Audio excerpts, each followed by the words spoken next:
The following training is sponsored by the Niagara Library System. We serve our member libraries in Niagara, Orleans, and Genesee counties. Please visit your local library homepage and use your library card to get access to streaming videos, downloadable music, audiobooks, ebooks, and even more from the comfort of your own home. Thank you. Hello. Continuing on, talking about different types of spyware, surveillance software, and things of that nature. I ran into another article here, not really ran into, I guess I'm looking for them now, by Bennett Cyphers and Karen Gullo, Inside the Invasive Secretive Bossware Tracking Workers. And they are talking about, there are many people, of course, working from home, and there's been a flock of companies offering software for tracking and workers and have swept in to pitch their products to employers from across the country. They are services, they sound relatively innocuous. Some vendors build their tools as automatic time tracking or workplace analytics software. Others market to companies concerned about data breaches or intellectual property theft. For the purposes of the article, the authors say they're going to call those tools respectively Bossware, software used by bosses. Okay. While aimed at helping employers, Bossware puts workers' privacy and security at risk by logging every click and keystroke, covertly gathering information for lawsuits, and using other spying features that go far beyond what is necessary and proportionate to manage a workforce. This is not okay. When a home becomes an office, it still remains a home. Workers should not be subject to non-consensual surveillance or feel pressured to be scrutinized in their own homes to keep their jobs. Okay? And this is true, and we're going to get into some of, especially as librarians, we're getting more and more students are given school work laptops. Workers and people are given work laptops and things of that nature. If there is, especially if it's unknown that this Bossware type of spyware is on the equipment, it can cause a lot of issues. So let's continue. Bossware typically lives on a computer or smartphone and has privileges to access data about everything that happens on the device. Most Bossware collects more or less everything that the user does. The broadest and most common type of surveillance is called activity monitoring. Many tools give a minute-by-minute breakdown of how much a user types and clicks. Using that as a proxy for productivity, productivity monitoring software will attempt to assemble all of this data into simple charts or graphs that gives managers a high-level view of what workers are doing. Some of them take frequent screenshots of each worker's device. Some provide direct live video feeds of their screens. Several products act as keyloggers, recording every single keystroke a worker makes, including unsent emails and private passwords. Some Bossware goes even further, reaching into the physical world around a worker's device. Companies that offer software for mobile devices nearly always include location tracking using GPS data. At least two services, Staff Cop, Enterprise, and Clever Control, lets employers secretly activate webcams and microphones on worker devices. No, I feel like Michael Scott from The Office. No, to secretly activate these items, especially microphones, since they are omnidirectional and pick up all information, not just like a camera. It really picks up information where it's pointed. A microphone is 360 degrees omnidirectional. It's an incredible breach of privacy. I don't care if it's a device provided by work, if this is really just strikes me as being unacceptable. When it is done without the consent of the employee, it's bordering on dangerous. It can be creepy, stalking. This is not, I want to point out, this is not new behavior, as Henry Ford in the early 1900s wanted to be able to control and monitor all of his employees 24 hours a day. He didn't have the technology, but now we do. Also, from all the other videos I've done this month, we are priming children to simply accept this as the normal thing with the school monitoring software like Gaggle. Apple's not out of the loop because they monitor their own, and as I talked about in the last video, I talked about the breaching of encryption and the end-to-end privacy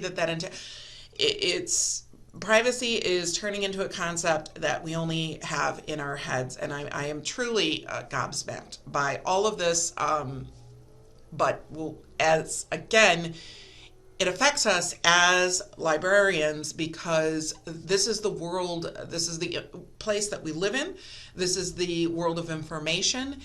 Librarians need to be on the forefront of reminding people about privacy.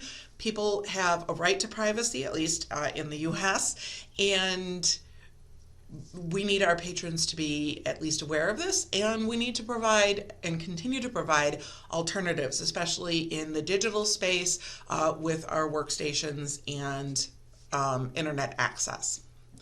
But let me move back to the article now. Sometimes workers can see the software that is surveilling them. They may have the option, and I would put option in quotes, but option to turn the surveillance on or off, often framed as clocking into work or clocking out. Of course, the fact that a worker has turned off monitoring will be visible to the employer, and the employer may be able to turn it back on again, unbeknownst to the worker. Different Bossware companies offer different levels of transparency to workers. Some give workers access to all or most of the information that their managers have. Others indicate that they are turned on and collecting data, but they don't reveal everything that they're collecting. In either case, it can often be unclear to the user what data exactly is being collected without specific requests to their employer or careful scrutiny of the software itself. And they mention several here, other Bossware. It's designed to be as difficult to detect and remove as possible. At a technical level, these products are indistinguishable from stalkerware. Most companies that offer invisible monitoring recommend that it only be used for devices that the employer owns. But for some workers here, the company laptop they use is their only computer, so company monitoring is ever present. There's a great potential for misuse of this software by employers, school officials, and intimate partners, and the victims may never know that they are subject to such monitoring. And my notes here on a digital equity level, this appears to be a large overreach by these companies.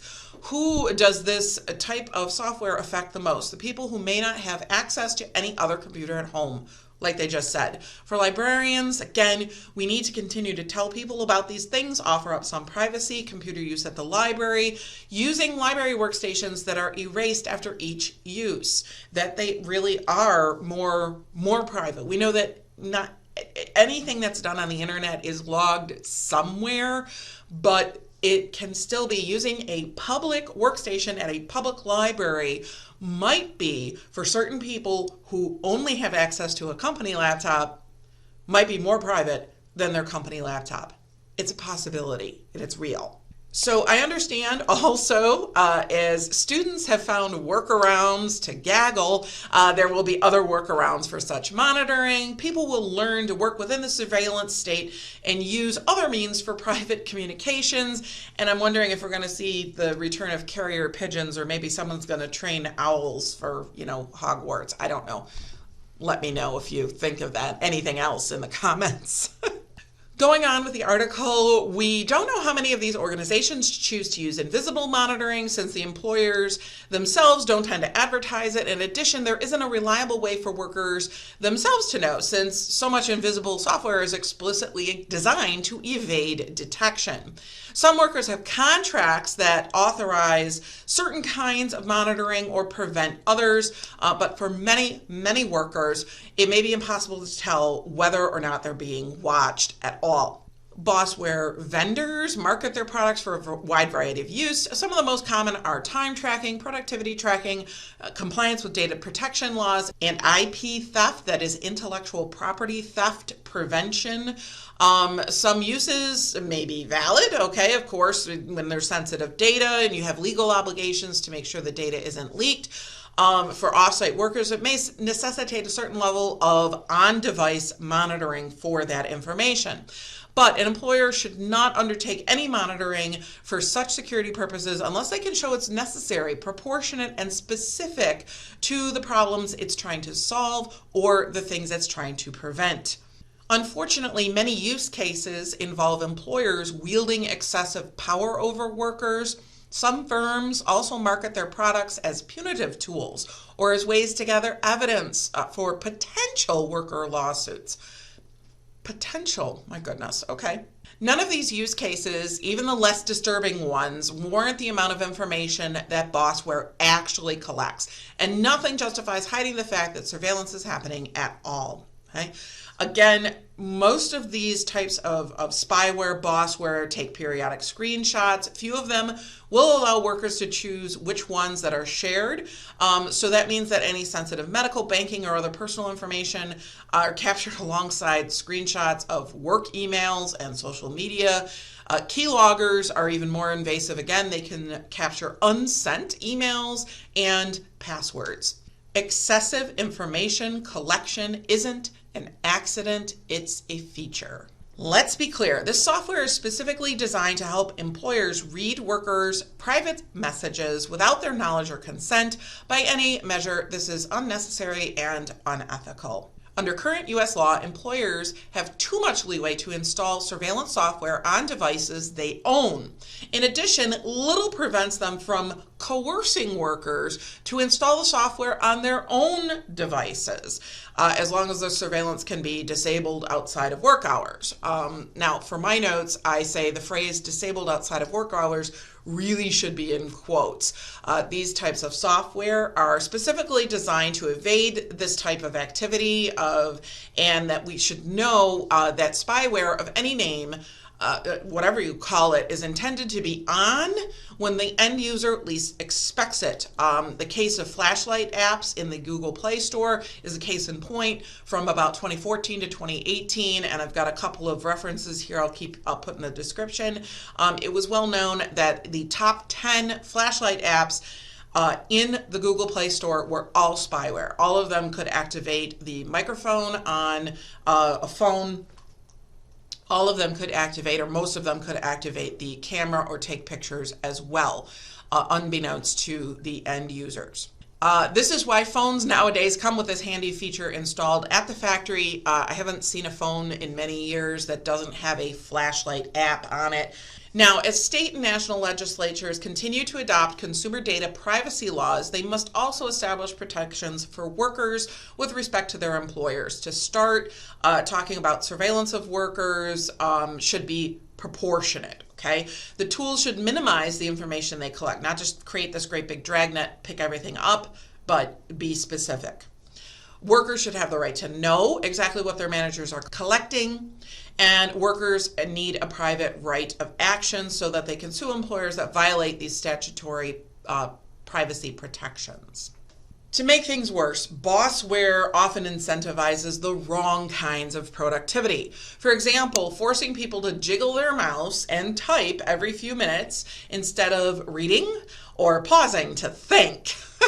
Constant monitoring can stifle creativity, diminish trust, and contribute to burnout. If employers are concerned about data security, they should consider tools that are specifically tailored to the real threats and that minimize, of course, the personal data that's caught up in the whole process.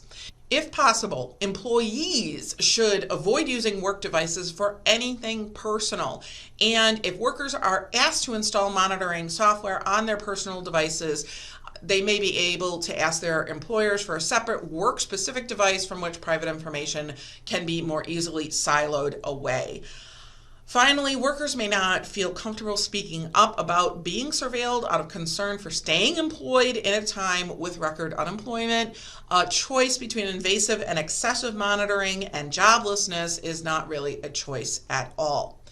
It's a brave new world out here, so good luck. I hope you found this interesting, and we'll see you in the next one. Bye now.